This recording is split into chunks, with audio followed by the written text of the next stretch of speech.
My mother was a virtuous person. She's very faithful to my father, even though my father is a little bit, glamorous. I knew her, she was never astray. She was always very virtuous, very faithful, and sacrificed for the family all her life. I guess that's what earns her the vision, you see, that she has seen in her dream. And now she sees me every day, she said in her letter. And she wrote poetry to me. And I couldn't believe it was my mother, because she never wrote poetry before. And it's so beautiful.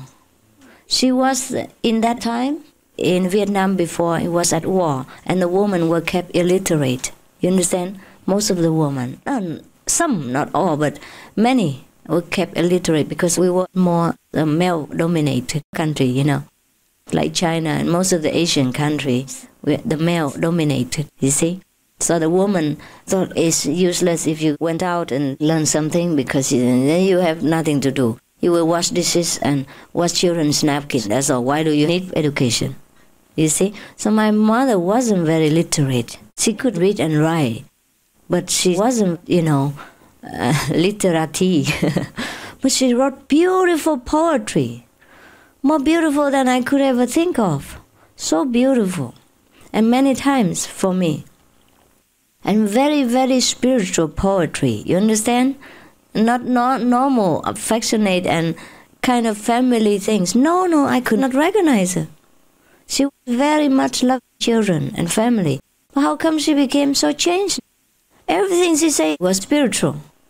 Every word she said was Buddha. Oh, I wish I could follow the Buddha. I wish I could follow you, the Buddha. She wouldn't say me the daughter anymore.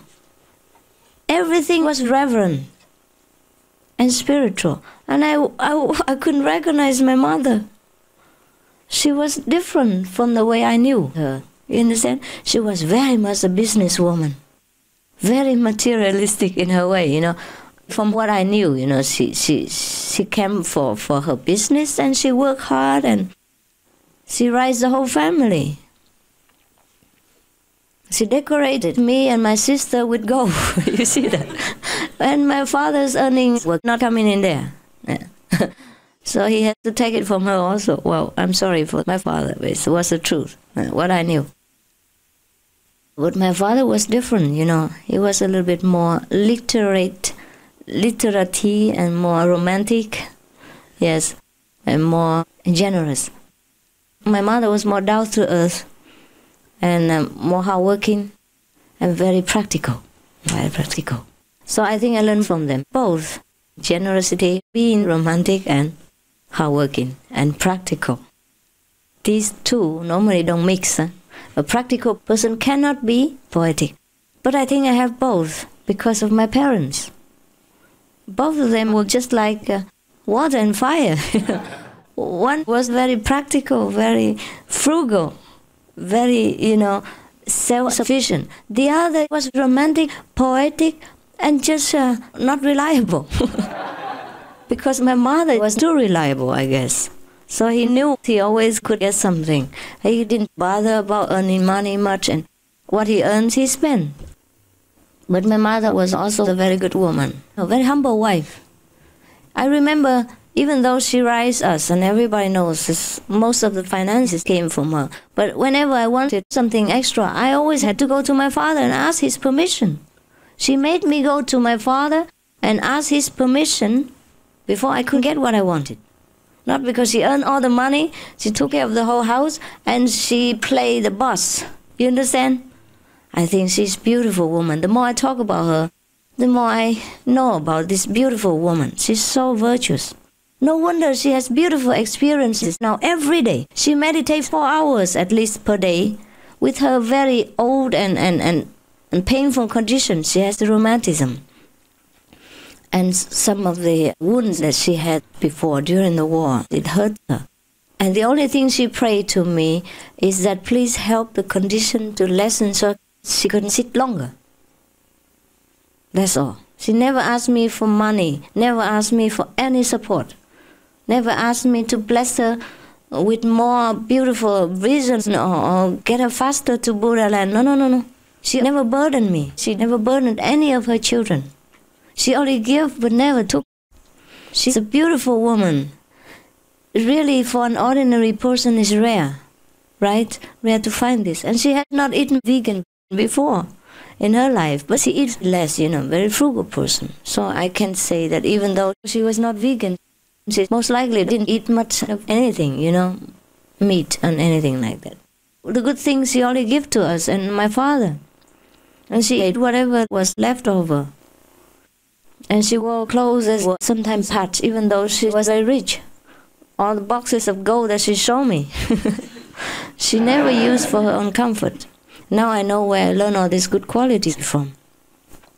Because when you have your father and mother so close to you, you don't examine them. You understand? You take them for granted. But now, since I'm far away and since I'm talking to you now, I'm more open and I realize what good qualities they have. Not that I want to praise my parents, but I think you can learn something from this. Don't take them for my parents, but maybe for your parents, you understand? Or for anyone that is good that we could learn from. Because I could learn from them also. Their humility, their generosity, their sacrifice. No wonder she can see the inner master every day. And she's so spiritual now. The way she wrote the letter to me, I knew. You understand? And she reported experiences. I knew what a changed woman she was. But even then, she had all these qualities all along. All the virtues that she accumulated all lifelong. And then she could earn this.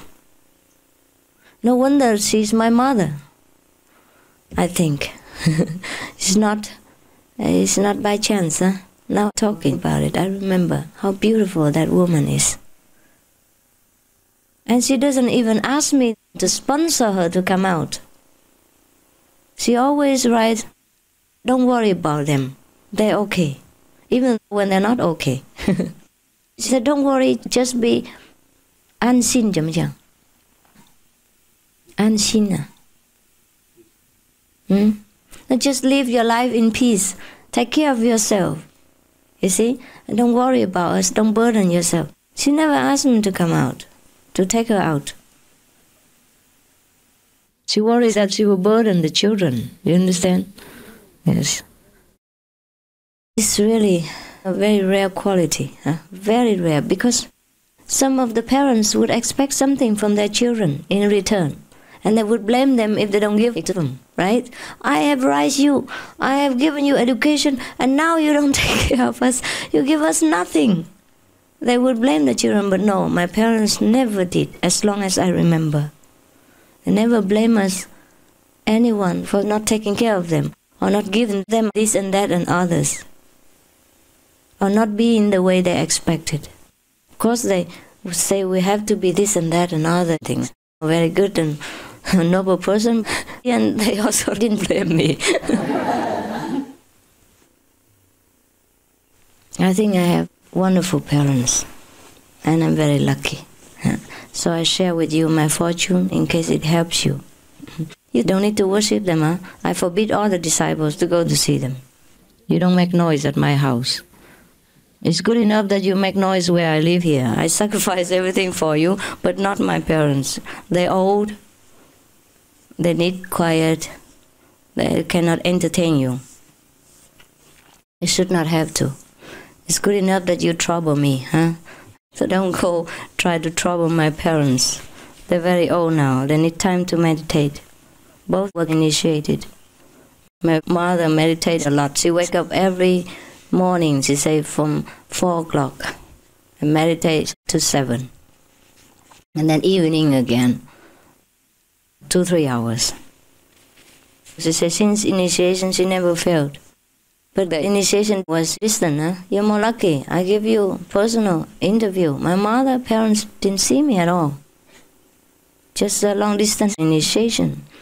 And she had such beautiful experiences. So have no fear that I'm not with you. Okay? I have never been to Vietnam for 25 years, and my mother sees me every day at her house. And she was the most happy woman. the happiest woman on earth, she said. Now she is. She could not imagine that. She could not believe it. She feels so honored, so blissful, so peaceful. And she just says, bless me that I can meditate more and all the time to catch up, because I'm too old now. I'm worried I don't have enough time for exercise. That I cannot catch up with the Buddha, she said like that. If I were younger, I would follow the Buddha immediately, she said. So she just wanted to have more time to meditate.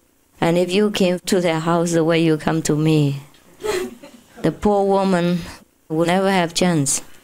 And she's sick and old and weak from all the sacrifices she made for us, the lousy children.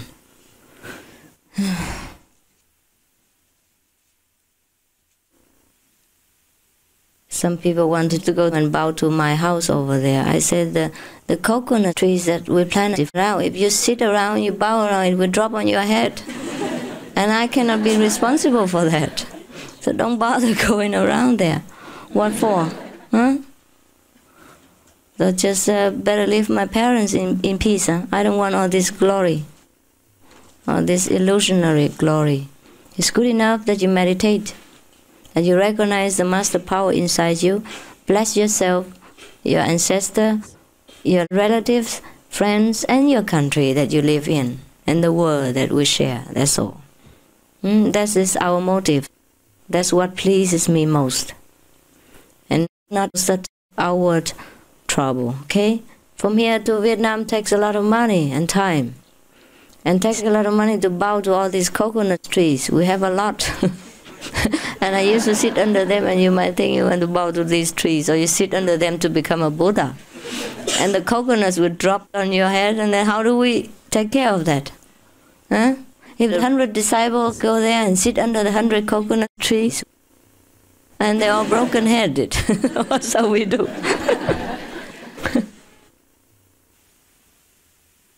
Did it help you, what I told you today? It will?